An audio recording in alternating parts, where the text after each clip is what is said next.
Muy buenas tardes, bienvenidos todos nuevamente a Consentido Crítico. Mi nombre es Eduardo Figueroa. Para los que no me conocen y para los que me conocen, pues un fuerte abrazo fraterno.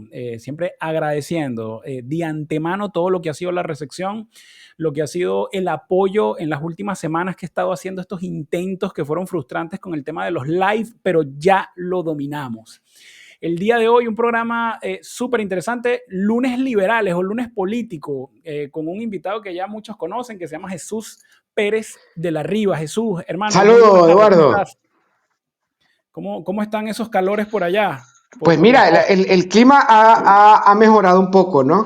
Ha mejorado un poco, ya por lo menos no hay esos 44 grados, estamos manejándonos entre 34 y 33 grados, no sé cómo está el norte. No, acá eso es el infierno puro. Acá si acaso llega a 24, 25, a mediados de agosto que había esos climas inclementes, esas temperaturas inclementes, llegó, si no me equivoco, a 34, que es lo que tú tienes Ah, ahora. Así que aquí ahora tengo estamos, 34, pero yo vengo de 44 grados, bueno, 45.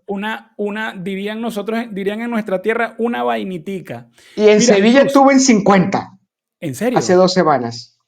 Año 50 ya es que no puedes salir de tu casa. Sí, sí, sí, sí, sí, sí, sí.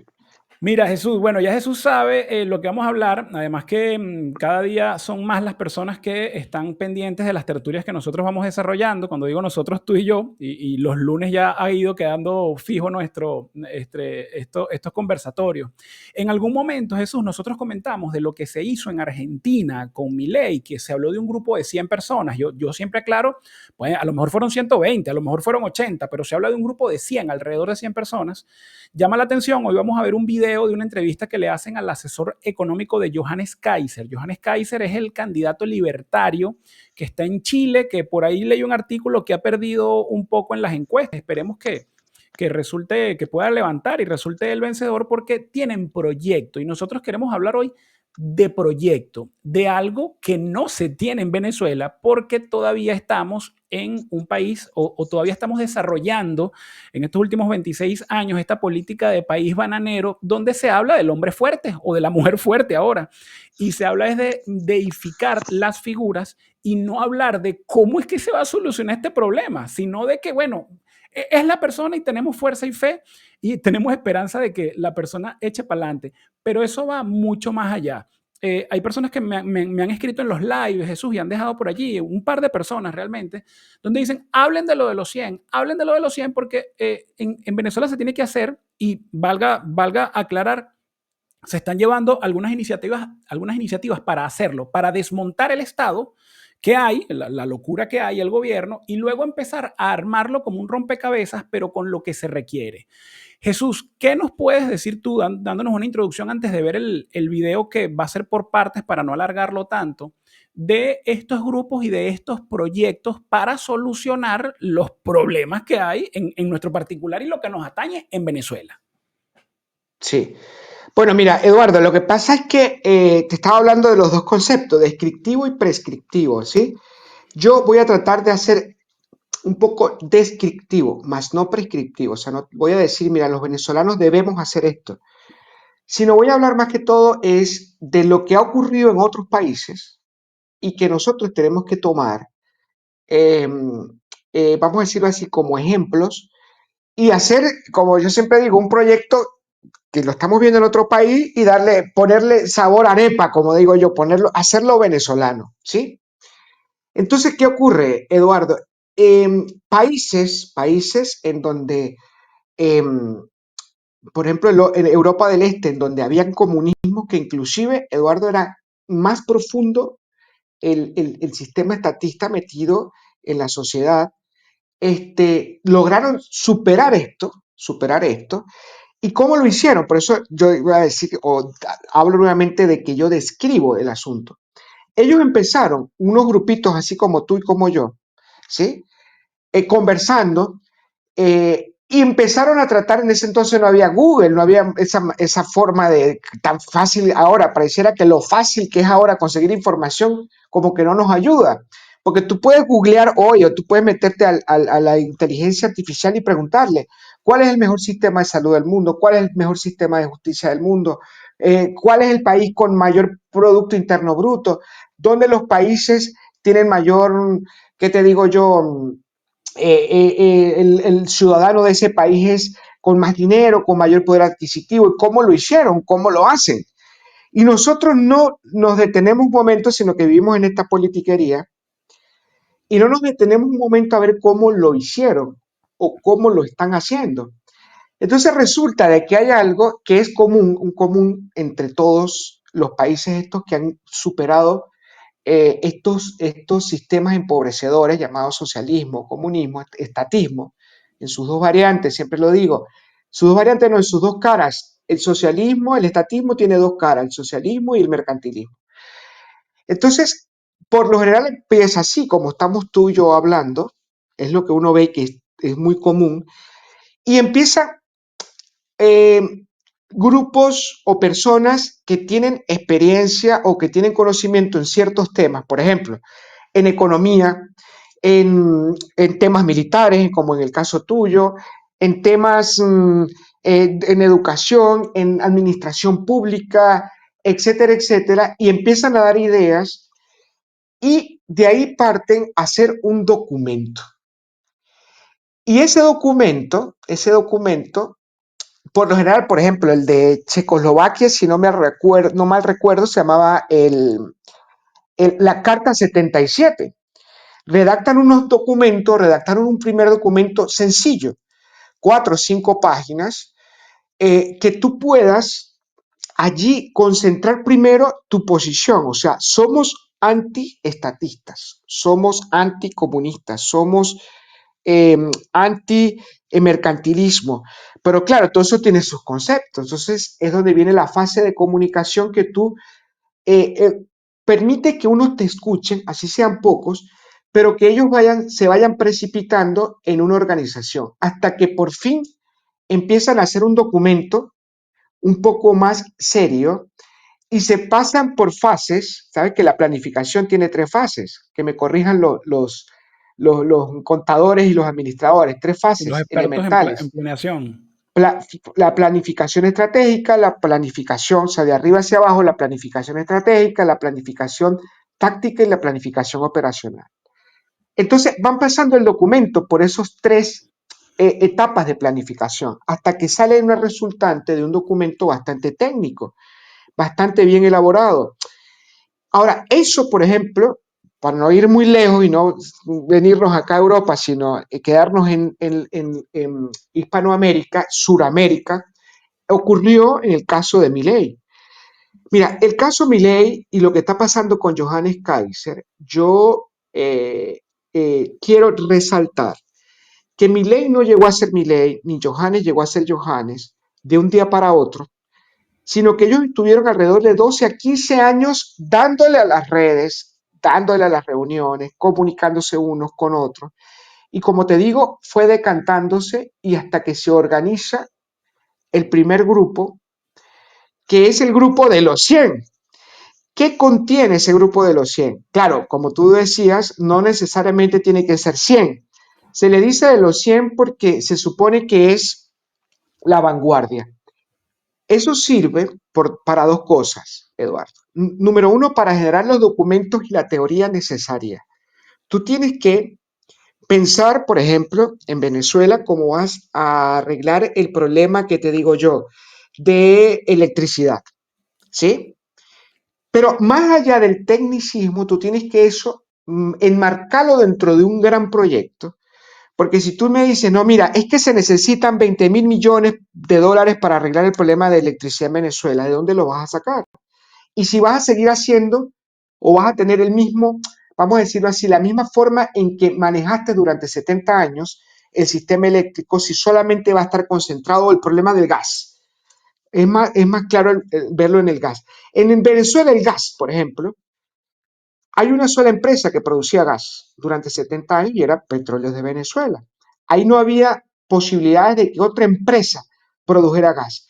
Bastó con que los comunistas socialistas se apoderaran de esa empresa para que entonces el venezolano dependiera y fuese controlado a través del gas.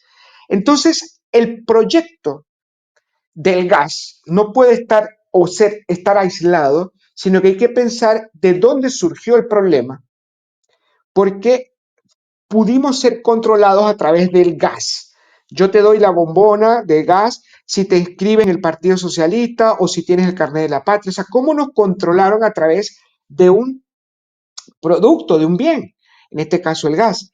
Entonces tiene que ser enmarcado, Eduardo, en cómo desmontar toda la estructura para que esto no nos vuelva a suceder. Ejemplo también en el área tuya. No nos puede volver a suceder que estamos hoy dependiendo de 2.000 generales o de un alto mando militar.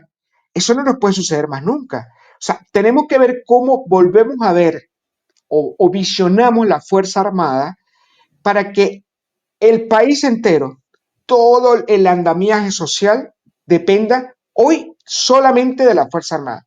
Porque si la Fuerza Armada hoy dijera, hasta aquí llegó el asunto, hasta aquí llegó este señor, hasta ahí llegó el señor.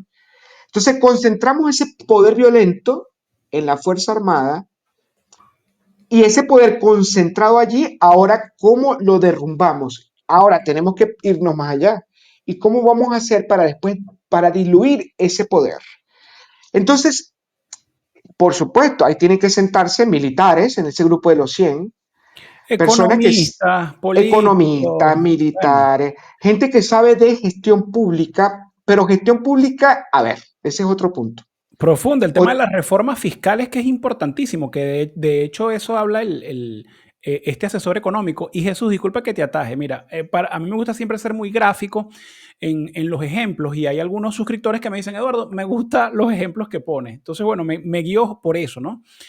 Yo vi la película esta Pearl Harbor, que es con Ben Affleck y tal, cuando ajá, bombardean Pearl Harbor y ellos, los Estados Unidos, da una respuesta y la respuesta es bombardear Japón. Ellos dicen, ok, bueno, una planificación, vamos a bombardear Japón con B-25 Mitchell, que por cierto, Venezuela tuvo B-25 y en el Museo Aeronáutico de Maracay hay una exhibición de un B-25, un avión hermosísimo, pero eran bombarderos muy pesados. Entonces, la idea fue, bueno, pana, ¿cómo vamos a hacer que un B-25 despegue de un portaaviones? Y en la película lo describen muy bien. Bueno, se fueron a practicar, se internaron en una base aérea y dijeron, ¿el portaaviones mide cuánto? Me lo invento, no sé, 300 metros. Ok. Este avión, como es tan pesado, necesita 500 metros para despegar. Hay que quitarle, se fueron con los ingenieros, con todo lo que sobre en este avión y no haga falta para que vuele, se lo vamos a quitar. Le quitaron blindaje, le quitaron capacidad de artillería, le quitaron, se me olvida el nombre, los asientos. asientos le quitaron Ajá. y al final le quitaron tanto. Recuerdo que el que hace creo que es Alec Baldwin, el que hace el papel como del comandante, y él dice: necesito que estas mujeres gordas me las conviertan en una señorita, o sea, me las dejen flaquitas. Ahora se nos ofenden, ¿no? Me imagino, esa película es hace 25 años, ahora no pudieran decir eso. Y eso es justamente lo que se requiere hacer con Venezuela, que se vayan un grupo de personas y se sienten y digan, mira, tenemos estos aviones gordos y pesados y necesitamos dejarlos en la línea para que esto pueda despegar, porque si no, despegando del portaavión es que no despega, se viene abajo y se lo traga Así mismo es, el así mar. mismo es. Bueno, quien hizo eso, ese ejemplo que tú estás poniendo es buenísimo, porque quien se sentó a hacer eso y era el capitán, vamos a decir así, del equipo de los 100 en Argentina, era Sturzenegger. Era no es, hoy es el ministro de desregulación de la Argentina. Entonces, este señor, Mira el muy nombre, inteligente, y necesitamos un regulación, Sturzenegger, ajá, desregulación, ministro de ¿sí? regulación. Ministro de Eso desregulación, es sí, sí, sí. importantísimo. Eso tiene que copiarse en Venezuela. Hay que Ah, bueno, desregular. lo que los socialistas llamaban ministro de Cordiplan, ministro de Cordiplan, que era de cómo planificar las sociedades del gobierno, este tipo está haciéndolo al revés. Cómo desplanificar las sociedades del gobierno. Cómo desentrabar la sociedad porque lo que hacía Cordiplan era eso, de hecho. Eduardo, por ejemplo, yo sé que hay unos viudos, un amigo tuyo que es un poquito viudo de la Constitución del 61, pero la Constitución del 61 es prácticamente la del 99, ¿sí? No sé si sabes a quién me estoy refiriendo. No, que no es la Hay del como dos o 61, pero es tres, que la del... ¿no? Hay como dos o tres. Sí, la del 61 era tan estatista que tú lees y entonces una de las funciones del, del, del, del presidente es planificar, ordenar, construir, hacer, rehacer la economía. O sea, es decir, decirnos cómo teníamos que nosotros producir, cómo teníamos que trabajar. O sea, tenía esa potestad el rey, porque era el presidente en la constitución del 61 y del 99 era el rey, para no echar más para atrás a las otras constituciones. Entonces, a ver, este tipo, el capitán, vamos a decirlo así, yo lo digo el capitán de los 100, una mente muy brillante, se sentó e hizo un documento, Eduardo, que permitió revisar todo el marco jurídico de la Argentina. Ley por ley, artículo por artículo. Por eso es que no se puede hacerlo uno, dos, tres.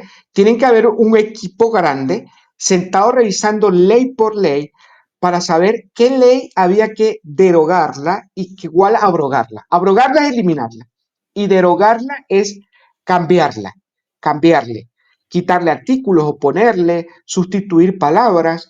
Hay cosas que no sabemos. Por ejemplo, cuando a ti te dicen que una de las atribuciones del presidente es planificar la economía, así lo dice.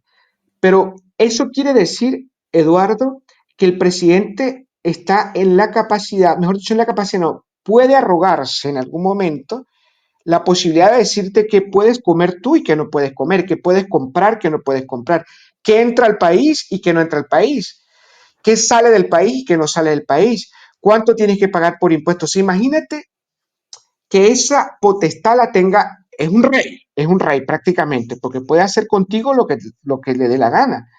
Entonces, eso está en la Constitución del 61, está en la Constitución del 99, es decir, que para mí, por eso es que siempre hablamos de que si no queremos ir tan atrás, el problema inicia desde el 59, 60, ¿sí? En Venezuela. Entonces, bueno, este señor hizo eso, se sentaron e hicieron una cuestión así de todas las leyes que se tenían que derogar y cuáles abrogar y qué leyes tal vez se tenían que hacer por primera vez, crear, para desentrabar todo aquello de incentivos incorrectos que se han puesto en la sociedad. Ojo, vuelvo a repetir, Milei estuvo 12 años en esto. Milei no conocía a este tipo, no lo conocía. De hecho, Sturzenegger pertenecía a otro partido que decía ser de oposición al gobierno. Entonces, al final, el que tuvo la voluntad política, porque este tipo trabajó con un gobierno, el de Macri, Sturzenegger. Bueno, él no quiso trabajar directamente, pero Sí, sí es estaba que muy cercano a ese llama partido la de gobierno. atención de que Milei, a diferencia de lo que la gente piensa, él se quedó con gente de otros gobiernos, principalmente con el gobierno de Macri, que él es crítico de ese gobierno, pero él dijo, mira, me funciona tipo Reagan, a mí no me importa si me rinde pleitesía a mí, yo quiero el mejor. Mira, pero es que el tipo habló mal de ti en las encuestas, en la campaña, no me importa. Parecido a eso. Sí, ahí no se sabe qué ocurrió, Eduardo. Si fue que Sturzenegger no tuvo a la altura a un presidente, en ese momento Macri, que le dijera, mira, ven acá, tráeme los proyectos y vámonos de frente con esto. O ocurrió al revés, es que Macri nunca vio a Sturzenegger y le dijo, mira, vamos a hacerlo.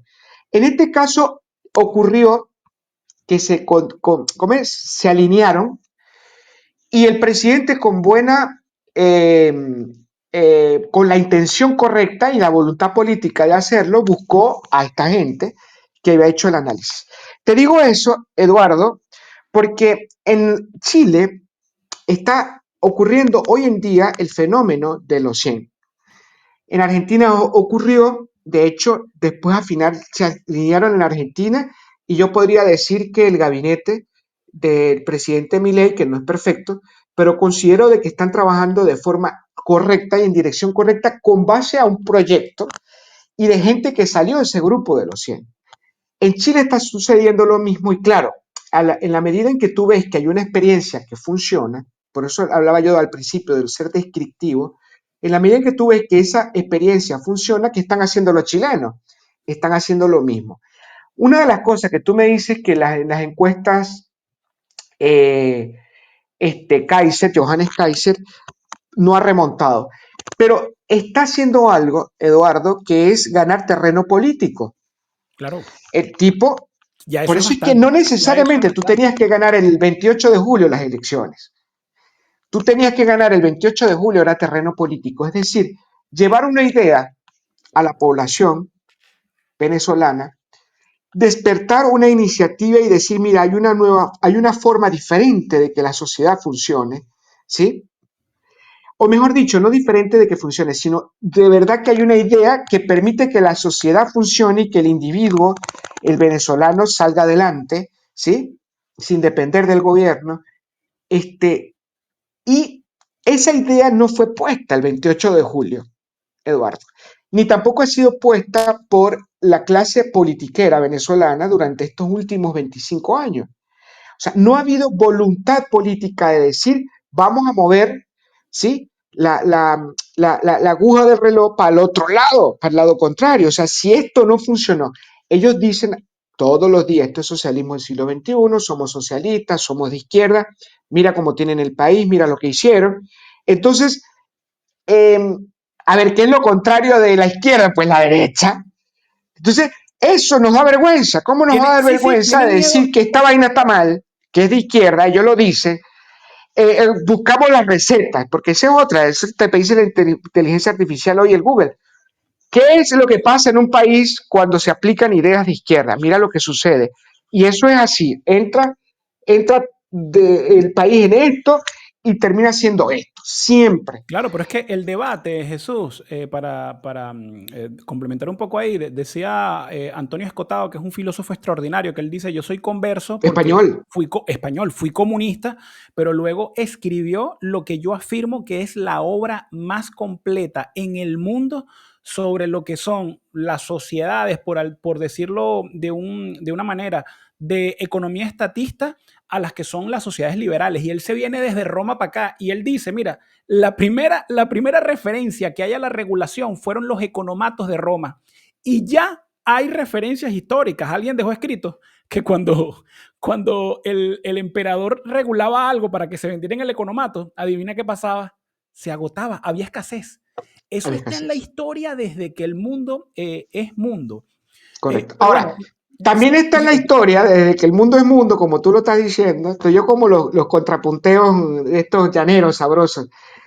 También está en la historia, Eduardo, la contraparte. O sea, también está en la historia cómo tú desregulas, cómo desmontas todo este andamiaje y cómo inmediatamente tú empiezas a ver resultados positivos. sí, ¿Sí? es que lo que te iba a decir de Antonio Escotado es que él dice, en la década de los 60, 72 países del planeta Tierra estaban en comunismo o socialismo. Y de los 72 países, ninguno tuvo resultados positivos. Por eso es que realmente el debate entre izquierda y derecha ya murió tuvo que haber muerto hace muchísimos años. Jesús, antes de seguir, voy a poner el video para darle más contexto del Ah, de asesoramiento. este muchacho, fíjate, antes de que lo pongas, Eduardo, perdóname que te interrumpa, no sé si lo puedes detener. Sí, sí, claro, claro, dime, dime. Fíjate algo, para hacer una abreboca de este chico. Fíjate que este muchacho es un muchacho chileno, ¿vale? Y se preparó en economía austriaca. Y economía austriaca y en economía de este tipo, o sea, como la venezolana, cuando está destruida y hay que levantarla, ¿sí?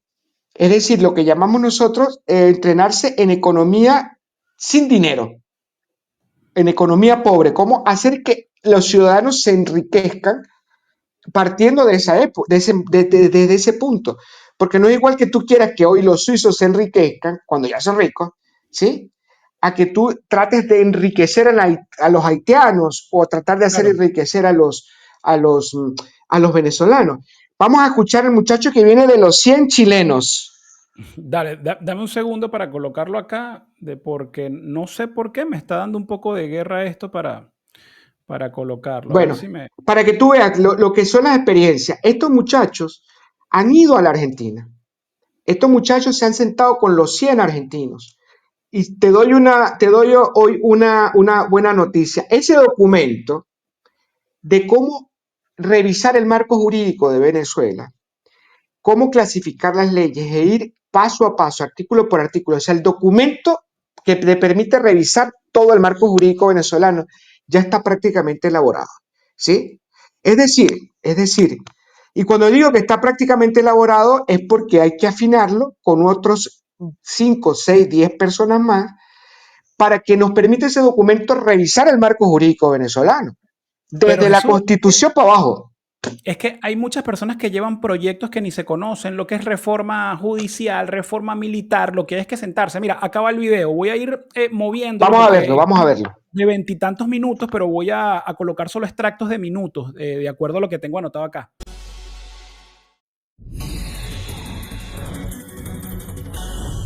Bienvenidos a un nuevo especial de Agenda Económica destinado a conocer, analizar y también hacer preguntas sobre las medidas económicas de los candidatos presidenciales a la moneda.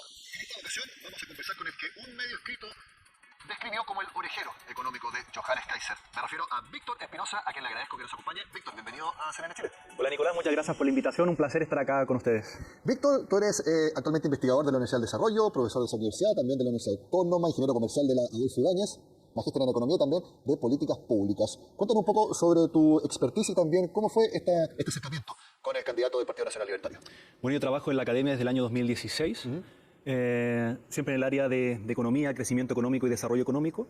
Y desde el año, bueno, desde mi vuelta a Chile en el año finales del año 2020, producto de la pandemia, me he especializado en economía de la escuela austríaca, que se diferencia de las demás por posicionar al emprendedor como el motor del crecimiento y el desarrollo económico. Entonces lo que analizamos los economistas austríacos es cómo el entorno institucional formal, por ejemplo la constitución, las leyes, los decretos, reglamentos, y las instituciones informales, la cultura, normas sociales de convivencia, valores sociales, pueden facilitar el emprendimiento, lo pueden obstaculizar o lo pueden impedir. O sea, la escuela austríaca debe potenciar mucho el venture capital o capital de riesgo.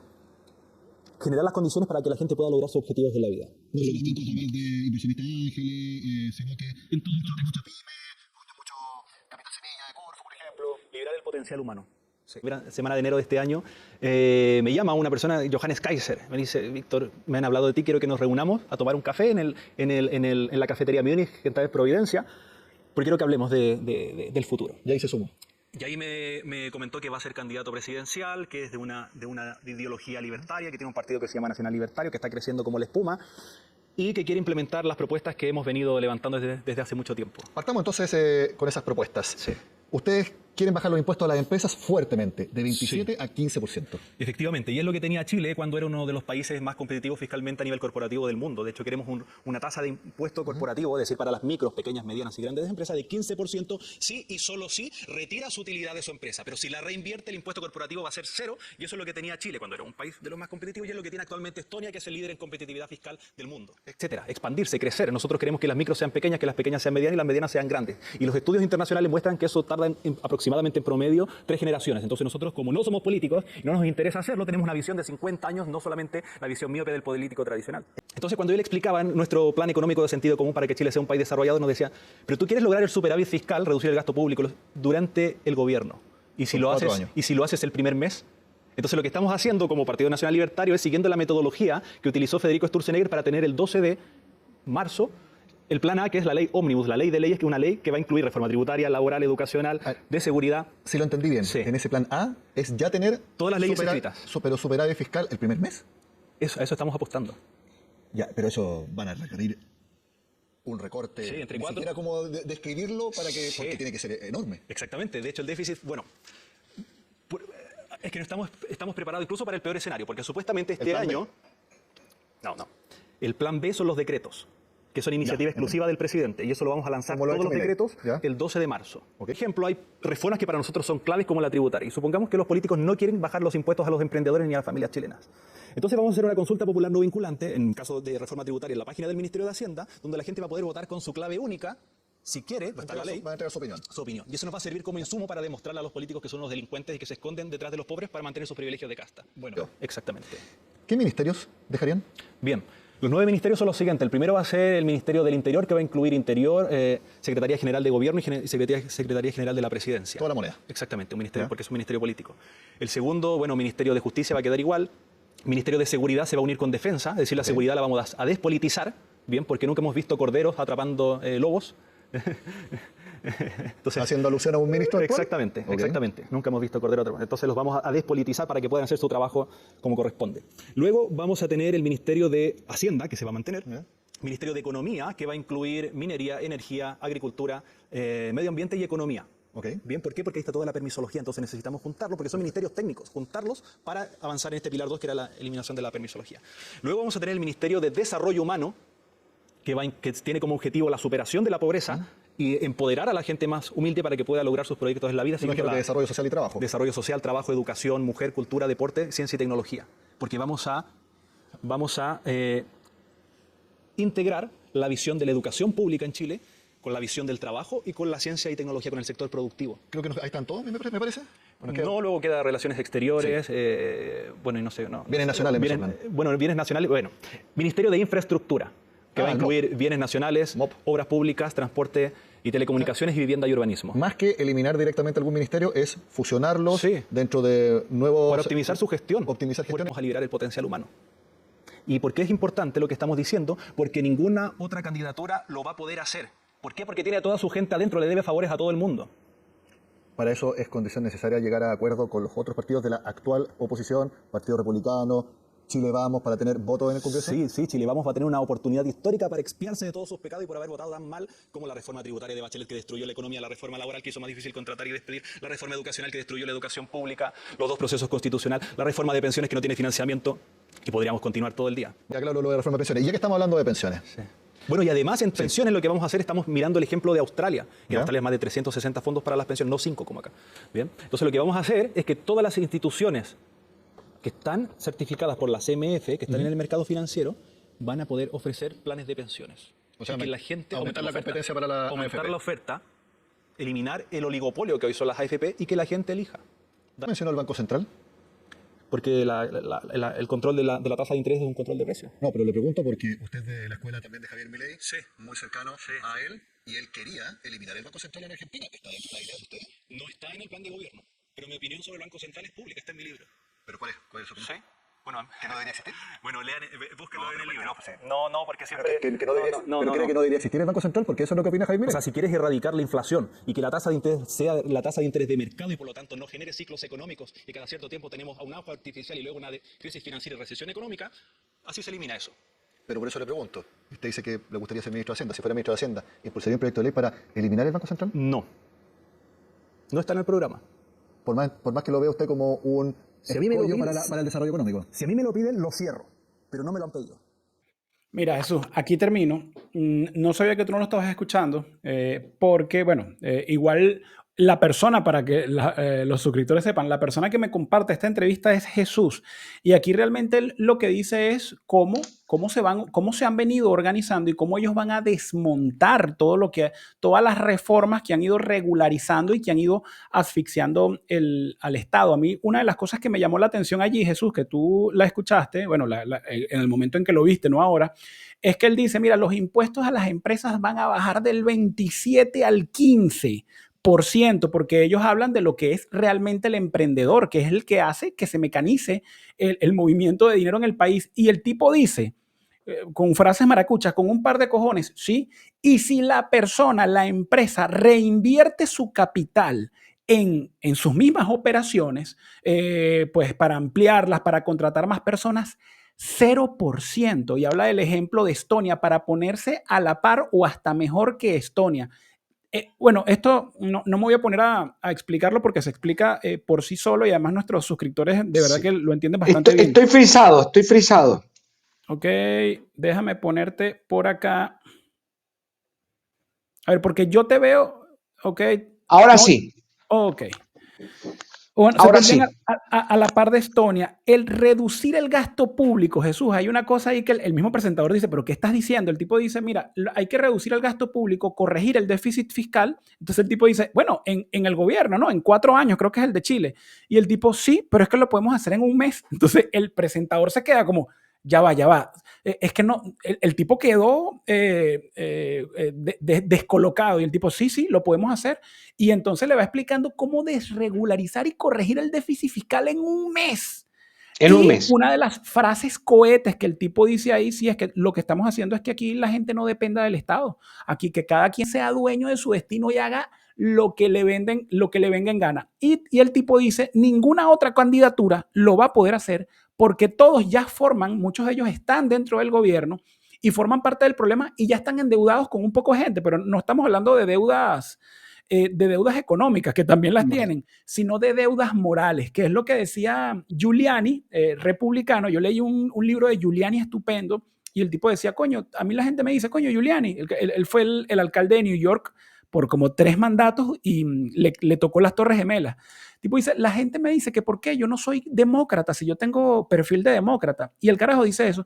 Es que yo al principio quería ser demócrata, pero me di cuenta que los demócratas llegan al poder endeudados moralmente con los sindicatos. Y esa vaina no me gustó. Bueno, Jesús, disponga usted. Bueno, Lamento que no lo mira, hayas podido escuchar. sí, sí, algo que quiero agregar a lo que tú estás diciendo. Estos muchachos, ¿sí? De que tú estás hablando de él, ¿cómo llegaron hasta allí? Llegaron haciéndolo, como te digo yo, grupitos que crearon un proyecto, escribieron, Eduardo. Voy a dar tips de la descripción. Escribieron, hicieron documentos. Yo le pregunto a los venezolanos, ¿les ha llegado a ustedes alguna vez un documento? El único es el que yo siempre menciono, que es el Venezuela Tierra de Gracia. Pero otros documentos que tú digas, mira, voy a leer este documento, porque qué idea tan buena para la educación en Venezuela, qué idea tan buena para la salud, qué idea tan buena para la seguridad, para la justicia, etcétera, etcétera, etcétera. O sea, ¿lo has leído alguna vez? Entonces, eso es lo que se llama ganar políticamente. Yo sé que hay muchos que tal vez nos escuchen, Eduardo, diciendo, claro, pero es que en Chile hay una regular democracia y también en Argentina, en Venezuela lo que hay es esto, una dictadura o tiranía, que eso no se va a poder. Les digo que los países de Europa del Este venían de una situación peor que la nuestra y también lo hicieron. A ver, hay un rango de 24 meses que son muy duros. Y ahí es donde viene el punto, Eduardo. Los eslogan. Eso cuando a ti te dicen, usted quédese tranquilo que ya los barcos están parados ahí en el Mar Caribe. Usted quédese tranquilo, nada más compre unas cotufas y se sienta a ver cuando los de los barcos se bajen. Ajá. ¿Y qué va a pasar después? Lo que siempre decimos. ¿Sí? ¿Qué irresponsabilidad es, Eduardo, cuando tú le dices a la gente, va a pasar, y no le dices a la gente qué es lo que nos va a pasar? Ahí volví a quedar frisado.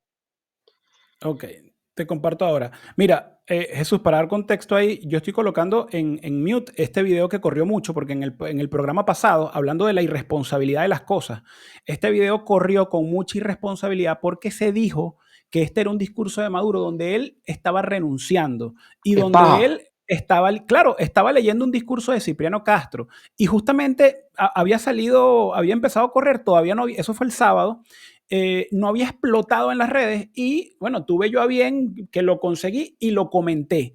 Y esto vino, lo pudo haber sacado el mismo chavismo, pero realmente los que explotaron esto fueron periodistas y grupos de oposición, así como ahora tú ves un video que no sé de cuándo fue, es detrás de un petrolero, pero no, es que las lanchas están recibiendo a los barcos destructores con banderas de Venezuela y tú dices, coño, esta vaina es de cuando de la Virgen del Valle, pero bueno, continúa, disculpa, pasa que queríamos... Bueno, así, o sea, todo esto siga, todo este tiempo invertido de cada uno de los venezolanos viendo, perdóneme, no sé qué palabra utilizar que no sea soez, Toda esta paja. todo tanta paja, Eduardo, invertida en minutos, segundos, horas, días, en tiempo de transmisión, de comunicación. Es lamentable que esto no ocurra, pero fíjate, esta gente, tanto, o vuelvo a repetir, en Europa del Este, que había un comunismo más rancio y más profundo que el que hay en Venezuela. Lo levantaron el país. Pasaron por las 4 fases que siempre yo describo, que es la fase primero de comunicación, que esto es lo que estamos haciendo. Después pasaron una fase de organización, Eduardo. Después pasaron una fase de empoderamiento y por último entraron a la fase de las reformas. Ahora, ¿qué ocurre, Eduardo? ¿Qué ocurre? Estos muchachos no están ahora tratando de llegar a la presidencia de Chile desde ayer, desde antier. Ellos vienen trabajando primero en la fase de comunicación desde hace 15 años. También lo hizo Milei lo hizo durante 12 años y su equipo. Después pasaron a la fase de organización. Después se empoderaron. Ah, pero en Venezuela queremos ir a empoderarnos primero y después vemos qué hacemos. Esa es la tamaña locura. Vamos a llegar primero, vamos a sacar Maduro. Y después llegamos allá a Miraflores y vemos a ver por dónde metemos la llave, entramos, salimos, dónde están los baños. O sea, Claro, es una Jesús, locura. es una locura, Jesús. Cuando Es una locura. yo estando preso, ganan la asamblea en el 2015. Y recuerdo que un político también de estos partidos cae preso con nosotros y el tipo nos explica y nos dice, no, la mayoría de los diputados no sabíamos que había que discutir las leyes en una primera y en una segunda discusión. Yo, coño, estos tipos se dieron cuenta fue después de que llegaron digamos, Claro, a empoderarse, por llamarlo así. claro. Y hablando de eso, Jesús, Mira, estos tipos, Eduardo, los 100, son tipos que te manejan hasta hasta los mapas, ¿cómo se llaman? ¿Dónde están las habitaciones? ¿Dónde está la moneda? En la Casa Rosada. ¿Cómo es la estructura, la arquitectura dentro de ella? ¿Cómo todo? O sea, mira, yo siempre he dicho, tú que eres militar, siempre he preguntado cuántas bases aéreas hay en Venezuela, cuántos tanques de guerra, cuántos. O sea, ¿manejas todo eso? No. Los eh, 100, los 100, Eduardo, te manejan el país de la A a la Z. es que tienen que tenerlo, te iba a decir, yo, bueno, las bases aéreas te las pudiese decir, te pudiese decir un aproximado de aeronaves, lo que no tengo idea es el presupuesto, pero el presupuesto actual y anual se tiene que tener, porque si no, tú no Correcto, sabes, exacto, tú no sabes cómo correcto, vas a regular esa vaina. correcto. Ahora, de los 100, el equipo encargado de la parte militar tiene que saber cómo está. La primero, también está otro documento que está ya La elaborado, deuda. a punto de salir. El documento sobre cómo hacer estos proyectos. Como decir, vamos a decirlo así, el marco para elaborar cada uno de los proyectos. Ejemplo, el militar. Aquí está, así como tú lo tienes que elaborar. Claro, esos son proyectos, o mejor dicho, documentos en borrador que se pueden perfeccionar, son perfectibles. Entonces, te pregunto, ¿quién en Venezuela hoy es de los 100? Voy más allá todavía, Eduardo. Si yo te hablo de una fase de comunicación, fase de organización, fase de empoderamiento, fase de las reformas, la pregunta es, ¿quiénes en esas fases van a actuar? ¿Quiénes están actuando hoy en la fase de comunicación en Venezuela? Porque si son los que creo que están, Eduardo, estamos perdidos. Estamos jodidos. Mira, eso Estamos jodidos. estoy colocando una imagen acá que da risa, pero es verdad. Estos son papelitos de témpera hechos por niños con paticas y manitos y colocar. Y vemos aquí manualidades de niños, proyectos de niños, mira, con los piececitos y tal.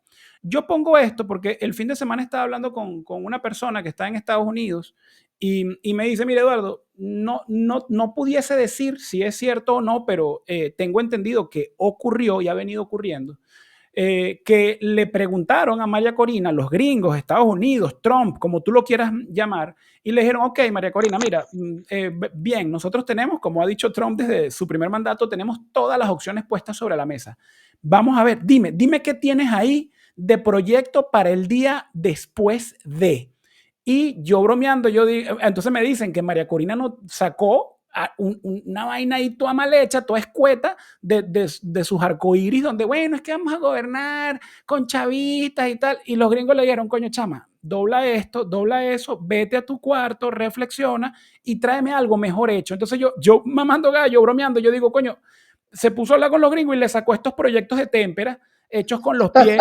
Tú no puedes hacer estos proyectos así, chamo. Tú tienes que, ¿cómo es Mira, posible que no tengas nada?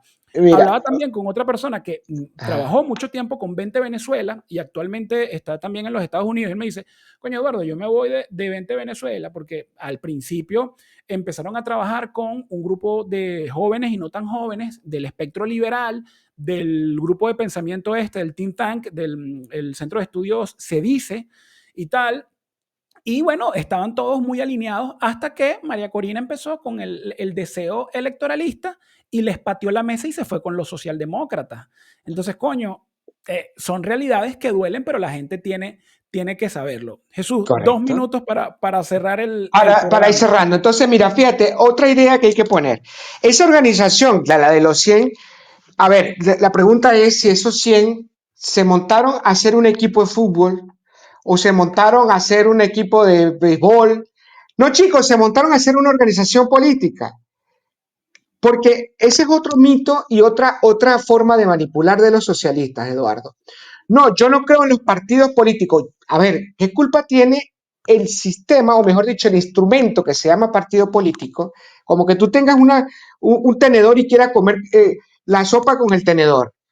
Claro, Vaina, ¿qué culpa tiene el tenedor que tú hayas hecho eso? Que tú te hayas metido en un partido político, que te dijeron que era un partido político cuando no lo era y tú te metiste, cuando tú colaboraste, cuando tú por ignorante o porque lo sabías te metiste en ese servidero, ahora tú no quieres hacer un partido político. Entonces, ¿cómo le vamos a llamar al nombre? ¿Qué nombre le ponemos a esa organización si no es una organización política?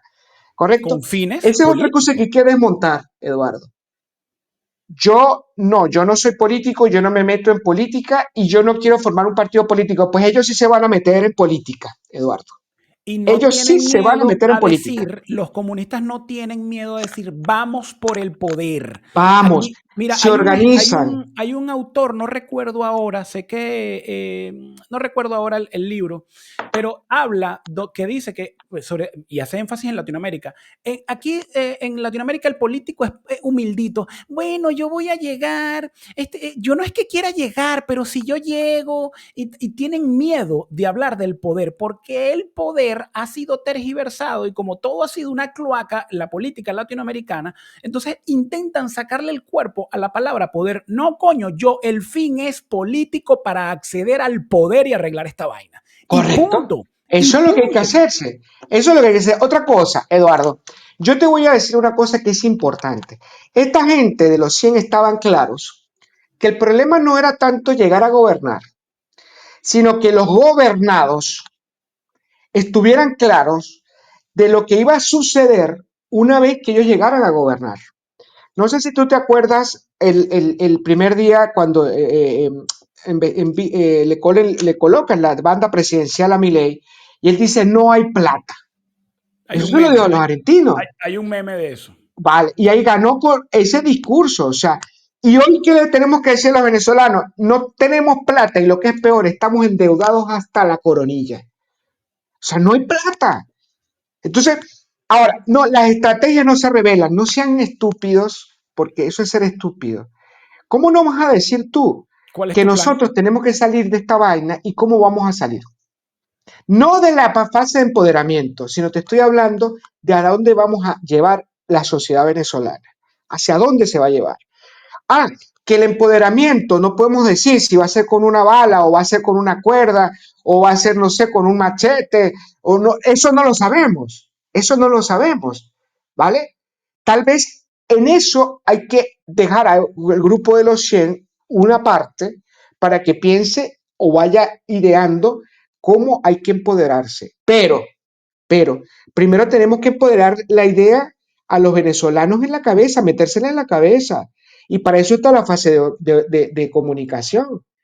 Y hemos utilizado durante 25 años la comunicación, Eduardo, no para informar, no para formar gente, sino para deformarla y que nos mantengamos en este Laura en América y en este programita sucio de información y de comunicación que En hemos este tenido durante reality show. 25 años, que lo que nos ha hecho es distraernos, Eduardo es un distractor político inmenso. Entonces ahora estamos pendientes si se bajó el barco, no paró el barco, si el No, y peñero salió. lo peor, Jesús, Coño, ya para finalizar, así como te comentaba yo a ti, yo hice un programa hace un par de semanas o a inicios de la semana pasada donde decía, ¿y si pasa? O sea, si se llevan a Maduro, ¿qué pasa? Ahora no es esa la pregunta, ahora es la pregunta, ¿y si no pasa? Si los destructores se devuelven, que es lo más seguro que ocurra porque ellos están haciendo un despliegue normal, ¿qué pasa? El gobierno, el régimen está sacando rédito y está fortaleciéndose porque ellos han sido especialistas en esto. Mira, por Jesús, último, el último punto, Eduardo. sí, Perdona que te coja un minuto más. Fíjate el último punto. ¿Qué hacen los 100 para ir creciendo? Van comprometiendo a la gente, van comprometiendo a la gente no para que los apoye, sino los van comprometiendo para que aprendan a gobernar. Ojo con lo que estoy diciendo, Eduardo. Ojo. Estos muchachos han ido hablando con las personas y, mira, a ver si me apoya, tenemos un proyecto. No. Necesitamos que te vengas. Creo que me frisé otra vez. Necesitamos que te vengas, te formes para que gobiernes, porque necesitamos demasiadas instancias, demasiados elementos y estructuras en donde hay que ocupar esos espacios de poder. Entonces, ojalá haya servido un poco el programa, Eduardo, para hacer una llamada de atención a organizarse. No, yo estoy seguro que sí. Además que para este programa iba a estar presente Kelvin Zambrano, que es un abogado constitucionalista, también experto con estudios en lo que es justicia transicional, pero no pudo. Hay mucha gente, Jesús, interesada. Bueno, pudiera ser uno de los 100. Sí, puede ser uno de los 100, claro que sí. Mira, Jesús, gracias por tu tiempo. A los suscriptores un fuerte abrazo. Recuerden suscribirse, recuerden darle like, recuerden que ya tenemos las membresías para que puedan ayudar y aportar para el canal y sigamos creciendo. Y yo poder, obviamente, seguir dedicándole tiempo a esto. Ya tengo ahí a 4 personas en las membresías. Es más, me la sé. Está Moisés Daniel, está Martelena, está Carlos Pernilla, gran amigo. Bueno, todos grandes amigos. Y está, se me va una chica, Lourdes, yo sabía, tenía nombre de virgen, Lourdes. Entonces, bueno, déjame ver si me hago miembro. Por favor, que a partir de los 8 miembros ya puedo empezar a crear contenido allí plus, un contenido plus para las personas. Un fuerte abrazo, Jesús, que tengan muy buena tarde. Un abrazo, Eduardo. Saludos.